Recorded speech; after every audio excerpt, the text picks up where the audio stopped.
आज शनिवार का दिन है, जिस दिन अपन इस दरिद्रता से मिलने के लिए पीपल के पेड़ के नीचे आए हैं। हिंदू धर्म में ये दिन पीपल के वृक्ष के लिए पूजनीय होगा। जो भी शनिवार के दिन पीपल के वृक्ष की पूजन करेगा, दूध चढ़ाएगा या मिष्ठान का भोग लगाएगा, लक्ष्मी और नारायण उसके घर में प्रवेश कर जाएगा। लक्ष्मी और नारायण उसके घर में प्रवेश करेगा। इसलिए नियम बनाया। कौन से दिन का? शनिवार। लक्ष्मी जी बोली, नारायण आपने तो एक दिन का वार लिख दिया। शंकर जी ने 7 वार बनाए हैं, रविवार, सोमवार, मंगल, बुध, गुरु, शुक्र और शनि। ये शिव जी ने बनाया। अब एक दिन आपने अपना बना लिया, बाकी के दिन अगर कोई इस पीपल के वृक्ष के नीचे आएगा और यहाँ तो दरिद्रता बैठी है, तो उसका क्या होगा? भगवान नारायण बोले, सुन दरिद्रता, तेरे से एक विनती है, अगर कोई भी मनुष्य इस पीपल के पेड़ के नीचे अगर 7 दिन में आता है और उसके हाथ में अगर कोई सामग्री होती है तो तू उसके घर में प्रवेश नहीं करेगी। नियम में पीपल के वृक्ष का या तो पानी का लोटा लेकर जाओ, कुंकू का चोपड़ा लेकर जाओ, शक्कर लेकर जाओ, या पेड़ के नीचे चींटी को डालने के लिए आटा ले जाओ, पर खाली हाथ पीपल के वृक्ष के नीचे कभी मत जाओ, कभी नहीं जाओ। खाली हाथ जाओगे तो दरिद्रता तुम्हारे घर में प्रवेश करेगी। दरिद्रता उठकर खड़ी होकर बोली, नारायण तुमने अपनी मनमानी करी है, एक दिन मुझे भी मेरा चाहिए। भगवान ने कहा, बोल कौन सा दिन चाहिए? दरिद्रता कहती है, रविवार के दिन इस पीपल के वृक्ष के नीचे मैं दिन भर नृत्य करूं, इसमें रहूं, और जो यहाँ आए रविवार को मैं उसके घर में प्रवेश करूं। भगवान ने कहा, ठीक है। दरिद्रता, रविवार का दिन एक ऐसा दिन रहेगा जिस दिन तू इस पीपल के वृक्ष के नीचे नृत्य करेगी, और जो आएगा इस पीपल के वृक्ष के नीचे तो उसके साथ प्रवेश करेगी। मैंने तुझे वर दिया। इसलिए हमारे यहाँ केवल पीपल का वृक्ष अगर दीवार में भी लग जाता है ना, किसी की फैक्ट्री की दीवार में, किसी के घर की दीवार में पीपल का वृक्ष अगर लग जाता है, पीपल का पौधा लग जाता है, उसको कितना भी तोड़ लो वो वापस लग जाएगा। फिर तोड़ोगे फिर लग जाएगा। अगर पीपल के पौधे को तोड़ना है तो केवल रविवार का दिन एक नींबू, एक मिर्ची और बमूल का कांटा, ये 3 चीजें रखने के बाद में आधे घंटे बाद रविवार के दिन पीपल के पेड़ को उखाड़ कर फेंक दो। दूसरी बार कभी पीपल दीवार में लगता ही नहीं, कभी नहीं लग सकता। केवल एक रविवार का, केवल एक संडे, इतवार का। घर में दीवारों पर अगर पीपल लग भी गया है, इसलिए पीपल के वृक्ष को उखाड़ने का, अगर घर में पीपल लगा हुआ है या पीपल का पौधा हमारे घर में लग गया, उसको उतारना, निकालना, लगाना, तो पीपल के वृक्ष को अगर निकाला जाता है तो रविवार के दिन, और अगर पीपल के वृक्ष को कहीं लगाया जाता है तो सोमवार के दिन या मंगलवार के दिन, बुधवार के दिन, इन दिनों में लगा सकते पीपल के वृक्ष कहीं लगाना। शनिवार का दिन एक ऐसा दिन होता है जिस दिन पीपल के वृक्ष को कहीं जाकर लगाया नहीं जाता, क्योंकि शनिवार के दिन पीपल के वृक्ष के नीचे लक्ष्मी रहती है। हम अपने हाथों से अगर पीपल का वृक्ष किसी दूसरी जगह पर शनिवार को रोपित करते हैं तो हमारे घर की लक्ष्मी अपने घर से छिन्न होकर चली जाती है। इसलिए शनिवार के दिन पीपल लगाया नहीं जाता, किसी के घर जाकर उसको वापस पलटा नहीं जाता। लग गया उसको डाल। प्रभु मेरी धर्म पत्नी को कहाँ रखूं आप बताओ? वो तो जहाँ यज्ञ होता है, अनुष्ठान होता है, दान होता है, पुण्य होता है, सत्कर्म होता है, वहां जाने को तैयार नहीं। अब करूं क्या? भगवान ने बोला, एक काम करो। दुर्वासा जी बोले, जिसके यहाँ रात्रि में बर्तन झूठे पड़े रहते हो उसके घर में इस दरिद्रता को लेकर तुम प्रवेश कर जाना। जिसके यहाँ रात्रि में बर्तन झूठे पड़े हो वहां लेकर प्रवेश कर जाओ। दूसरी जगह दुर्वासा जी बोले, जो स्त्री घर में दोपहर के समय पर सो रही हो उसके घर में इसको लेकर प्रवेश कर जाइए। जो स्त्री दोपहर के समय में घर पर सो रही हो इस दरिद्रता को लेकर प्रवेश कर जाइए। तीसरा, जिसके यहाँ पर दरवाजे पर कांटे वाले पौधे लगे हों उस घर में इस दरिद्रता को लेकर प्रवेश कर जाइए। दरिद्रता, कितनी सुंदर बात कही है। दाता और विधाता, कौन कौन? दाता और विधाता। लक्ष्मी और दरिद्रता के सगे भाई हैं। कौन कौन? दाता और विधाता। दाता को फिटकरी प्रिय है, विधाता को नमक प्रिय है। ये दोनों हमेशा लक्ष्मी को और दरिद्रता को दोनों को समझाते थे, दोनों में प्रेम बढ़ाते थे। आज भी हिंदू धर्म की रीति है, यहां तो ठीक है, जिसके यहां पर भी अगर थोड़ी सी भी परेशानी होती है, थोड़ा सा क्लेश होता है, अशांति होती है, लक्ष्मी नहीं टिक रही हो, काम नहीं बन रहे हो, बहुत प्रयास करा जा रहा हो और हमारा कार्य नहीं होता, तो क्या करते हैं? फिटकरी और नमक को पानी में डाल देते हैं और घर में पोछा लगा देते हैं। आप लोगों ने आजकल फेसबुक पे भी पढ़ा होगा, व्हाट्सएप पे भी पढ़ा होगा। तो क्यों लिखा उसमें? उसका कारण ही केवल ये है कि दाता और विधाता की प्रियता उसमें। माता ख्याति के जो 4 बच्चे हुए, इसमें जो 2 लड़के हैं, दाता और विधाता, उसकी प्रियता उसमें, उसकी पूर्णता उसमें। अब दुर्वासा जी बोले अपनी धर्म पत्नी को वहां लेकर, जहां कांटेदार पौधे लगे हों वहां पर लेकर प्रवेश कर जाइए। कांटेदार पौधों में उस दरिद्रता का निवास हो गया। कितना विचित्र कथा यहां वर्णन करी है। श्रीमद् भागवत के अंतर्गत जो वर्णन किया कि मृत्यु निश्चित है, रोग ऐसा शनि महाराज के कारण हो गया हो, अच्छे काम करते करते उल्टे हो रहे हैं, होते हैं किसी किसी के साथ में, विपरीत परिस्थितियां आ जाती है, अच्छा करने जाओ बुरा हो जाता है, अच्छा कर्म करने जाओ बुरा हो जाता है। तो पीपल के वृक्ष की जो छाल होती है, छाल देखिए, पीपल के वृक्ष में जो छाल लगी होती है, उस छाल को घिसकर चंदन बनाकर भगवान शंकर का स्नान कराकर, अभिषेक कराकर, पूजन कराने के बाद में पिपलेश्वर महादेव का नाम लेकर, कौन से महादेव? पिपलेश्वर महादेव का नाम लेकर वो जो घिसी हुई छाल होती है, उस छाल का तिलक भगवान शंकर को लगा लो और उसी का थोड़ा सा भाग अपने कंठ पर, मस्तक पर लगाना प्रारंभ कर दो। धीरे धीरे जो विपरीत दशा है वो सुधरना प्रारंभ हो जाती है। पर नाम याद रखना, पिपलेश्वर। काशी में जो शिव जी की स्थापना कौन ने करी? काशी में जो शंकर भगवान बैठे उनकी स्थापना करी थी शनि महाराज ने। किसने करी थी? शनि महाराज ने।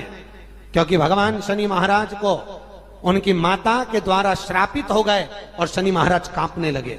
शनि महाराज कांपते कांपते, मैं जाऊं तो जाऊं कहां, करूं तो करूं क्या? महाराज, शनि महाराज दौड़े और दौड़कर भगवान भोलेनाथ के पास पहुंचे। हे शंकर, त्रिकालदर्शी, कैलाशी, अविनाशी, कृपा करिए बाबा भोलेनाथ, कृपा करो। क्योंकि दुनिया में 33 करोड़ देवी देवता हैं जिनको शनि लग सकता है, केवल एक, किसको छोड़कर? शिव को छोड़कर। राम जी को शनि लगा तो 14 वर्ष वनवास चले गए। कृष्ण को शनि लगा तो मथुरा छोड़कर द्वारका चले गए। शनि लगा। हनुमान जी को शनि लगा तो गुफा में बैठकर राम राम जपना पड़ा। शनि सबको लगता है, केवल शनि नहीं लगता तो एक मेरे महादेव को, मेरे भोले बाबा को नहीं लगता। शंकर के पास में शनि आ गए। शनि ने आकर कहा, भोलेनाथ कृपा करिए बाबा, मैं बड़ा कष्ट में हूं, मैं करूं क्या? बाबा भोलेनाथ ने कहा, जा गंगा जी के तट पर काशी में जाकर एक शिवलिंग की स्थापना कर, उसकी आराधना कर और तेरा शरीर ठीक हो जाएगा, कष्ट नहीं भोगेगा। शनि महाराज ने काशी में जाकर शिव जी की स्थापना करी। आज भी नियम है, जिसको शनि लग जाता है एक काजल की डिब्बी ले लो और काजल की डिब्बी को 21 बार उतार कर उसको एकांत में जाकर, जंगल आदि में एकांत में किसी पेड़ के नीचे इतना सा खड्डा खोद कर उसमें काजल की डिब्बी को डाल दो और मिट्टी से पूर दो, उस व्यक्ति का शनि समाप्त हो जाता है। काशी विश्वनाथ का नाम लेकर काजल की डिब्बी को 21 बार उतार कर अगर काशी विश्वनाथ का नाम लेकर शनि वाले व्यक्ति को अगर पेड़ के नीचे दबा दे, शनि समाप्त, शनि उसको परेशान नहीं कर सकता। काशी कितनी मूलता, उस क्रम को देखिए। भगवान शंकर पर विश्वास रखकर एक एक पल, एक एक घड़ी, एक एक समय, एक एक नक्षत्र का शिव महापुराण में वर्णन है। यहां तक शास्त्र कहता है कि पीपल के वृक्ष की जब भगवान शिव रचना करे, पीपल के वृक्ष की जब रचना करी गई तो उस पीपल के वृक्ष में भी कौन सा समय किसका है ये शिव महापुराण वर्णन करती है। सुबह 4 बजे से लेकर 7:30 बजे तक पीपल के वृक्ष में ब्रह्मा जी का वासा होता है।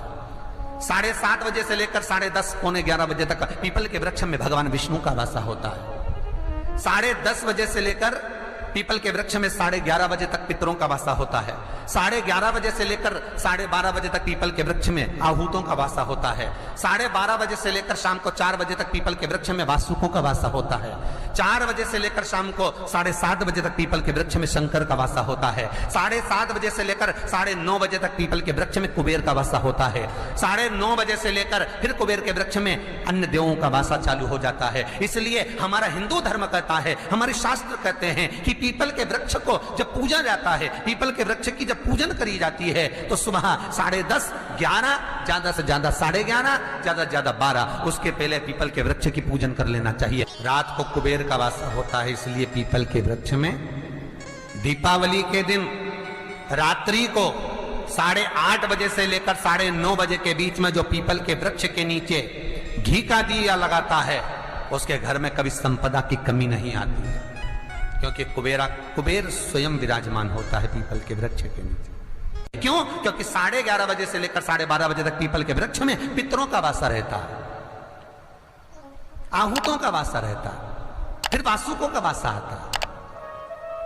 पितृ किसको कहते हैं? महाराज जो पूरी उम्र लेकर चले गए और उनके भीतर अभिलाषाएं बहुत थी, मैं ये भी करना चाहता हूं, मैं ये भी करना चाहता हूं, वो पितृ हो जाते हैं। आहूत किसको कहते हैं? जिस माता के गर्भ में बच्चा जन्म ले और मर जाए या 6 महीने का गर्भ धारण करने के बाद अवर्षण हो जाए, जीव पड़ने के बाद 6 महीने के बाद अगर बच्चा गर्भ में भी शांत हो जाता है, कुंवारी अवस्था में शांत हो जाता है, जिसका विवाह नहीं हुआ ऐसा बच्चा जब शांत हो जाता है, अधोगति में कोई मर जाता है, सुसाइड कर एक्सीडेंट में किसी भी रूप में मर जाता है तो वो आहूत कहलाता। शनिवार के दिन जो पीपल के वृक्ष में सरसों के तेल का दीप लगाता है उसको शनि कभी परेशान नहीं करता। एक बात हमेशा ध्यान रखिएगा, मान लो अगर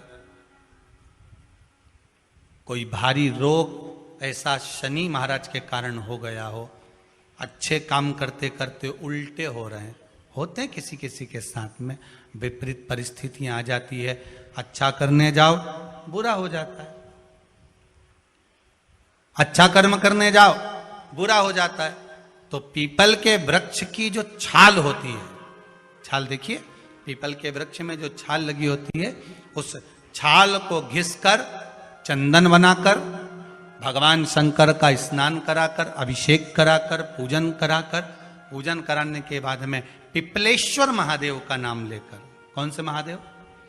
पिपलेश्वर महादेव का नाम लेकर वो जो घिसी हुई छाल होती है उस छाल का तिलक भगवान शंकर को लगा लो और उसी का थोड़ा सा भाग अपने कंठ पर, मस्तक पर लगाना प्रारंभ कर दो।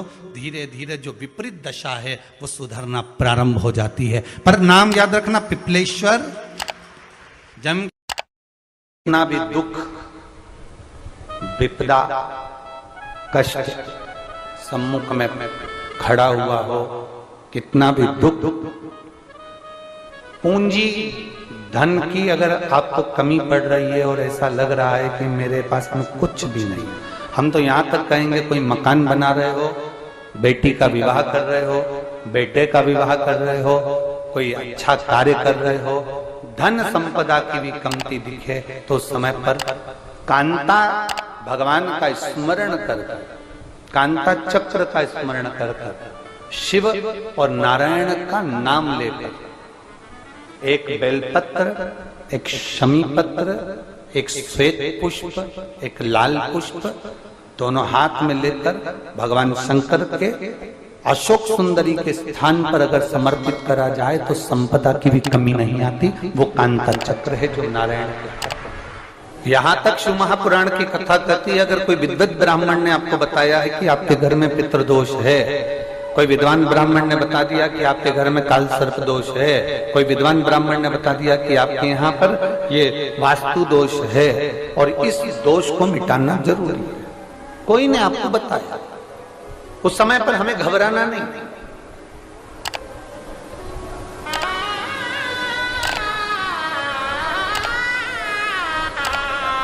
उस समय में घबराने का क्रम नहीं है। कहते हैं पीपल का जो जल झड़ता है पीपल के वृक्ष से, आप लोगों ने कभी देखा है कि नहीं देखा, वो हमको नहीं मालूम।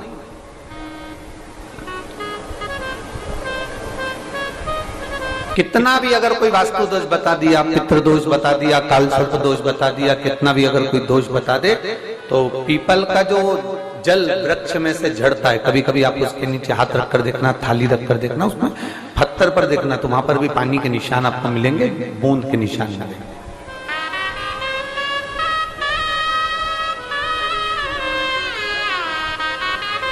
मात्र उस पीपल के वृक्ष के जल की एक बिंदी, एकमात्र बिंदी,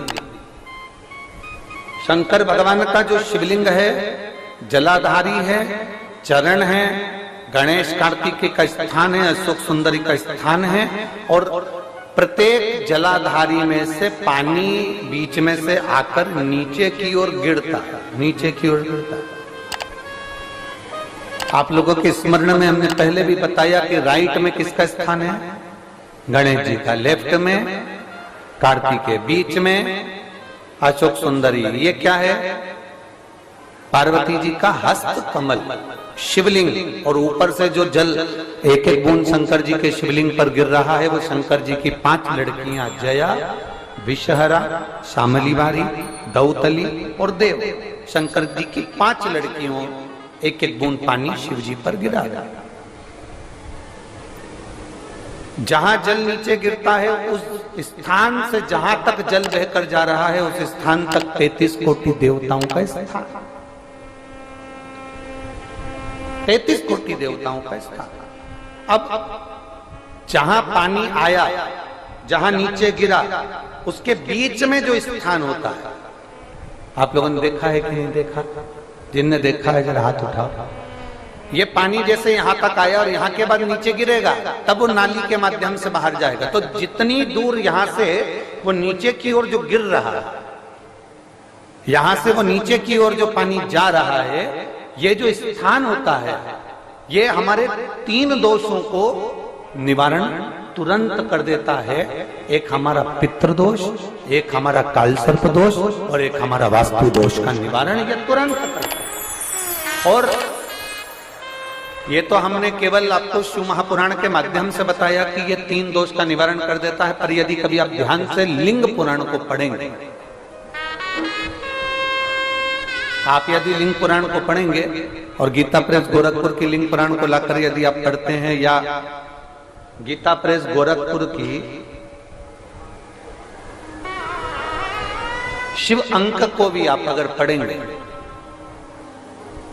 उसका नंबर हमारे स्मरण में नहीं आ रहा है, शिव अंकों को भी अगर आप पढ़ेंगे तो उसमें भी आपको वर्णन मिलेगा कि हम तो केवल 3 दोष का बता रहे हैं, पर हमारे शास्त्र तो यहाँ पर और भी दोषों का वर्णन कर रहे हैं। जैसे किसी ने बता दिया आपको शनि का दोष है, किसी ने बता दिया मंगल का दोष है, किसी ने बता दिया आपको केतु का दोष है, किसी ने बता दिया आपको राहु का दोष है, किसी ने आपको कह दिया कि बृहस्पति का दोष है, किसी ने कह दिया आपको ये वाला दोष है। दुनिया के जितने दोष पीपल के वृक्ष के झड़ता हुआ जल की एक बूंद का स्पर्श, भले वो सूख गई हो, उसका एक स्पर्श मात्र जहां